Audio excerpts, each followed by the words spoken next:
مساء الخير يا حبايب قلبي، عاملين ايه؟ وحشتوني جدا جدا جدا. النهارده بقى هنعمل ايه؟ دور عصير كده، هعمل دور واجب بقى كده مع اولادي وادلعهم، وهعمل لهم كوبايه عصير مانجا تستاهل بقكم يا حبايبي. هو طبعا العصير سهل ما فيهوش اي حاجه يعني، بس انا حبيت ان انا برضو ايه، اطلع امسي عليكم واوريكم شكل العصير بتاعنا النهارده.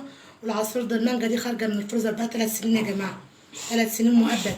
3 سنين كانت في الفريزر. بصوا انا مقطعه حتى تلاقي، بصوا هي متلجة خالص يعني، مقطعاها. بصوا يعني بقشرها بقى، المتلجة دي بقشرها، دي كلها منجاية.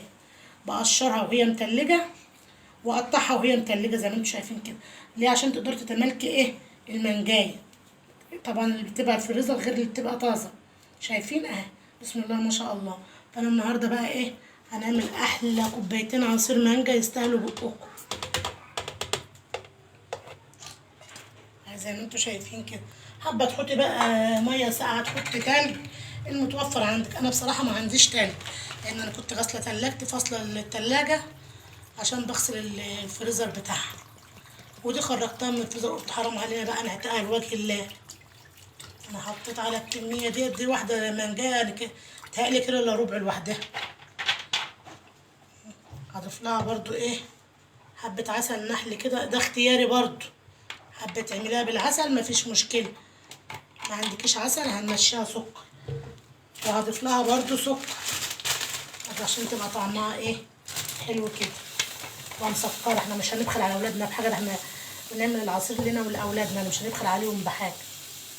اهو كفايه كده عشان تبقى مسكره، والميه متلجه اصلا، بايته في التلاجة من امبارح. نسمي الله ونضرب.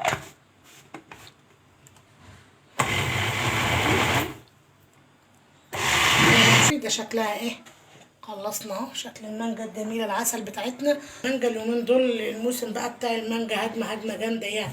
السنه اللي فاتت كانت رخيصه جدا، كانت دلوقتي برضو رخيصه، برضو سعرها حلو.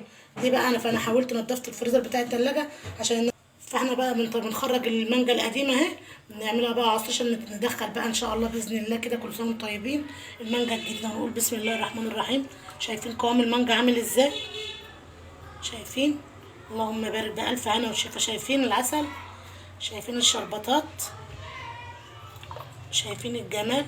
اهو احلى كوبايتين عصير مانجا من عند ام محمد وبس. ايه رأيكم في الجمال والحلاوة دي؟ حاجة كده بقى بسم الله ما شاء الله. هي الإضاءة أصلا عندي ظلمة الأكل وظلمة المطبخ وظلمة العصير بصراحة. بس ان شاء الله باذن الله لما اروح شقتي بقى الجديده هزود اضاءه في المطبخ وفي الشقه كلها باذن الله. عشان دي طبعا قاعده شقه بالايجار، ما ينفعش ان انا ايه، اكسر فيها ولا اشيل فيها ولا اعمل فيها. اتمنى يا حبايب قلبي كان الفيديو يكون عجبكم. شايفين الجمال؟ شايفين الحلاوه؟ احلى كوبايتين عصير مانجا من عند ام محمد وبس. اتفضلوا معانا يا حبايب قلبي. اتمنى لكم سهره سعيده ان شاء الله يا حبايبي.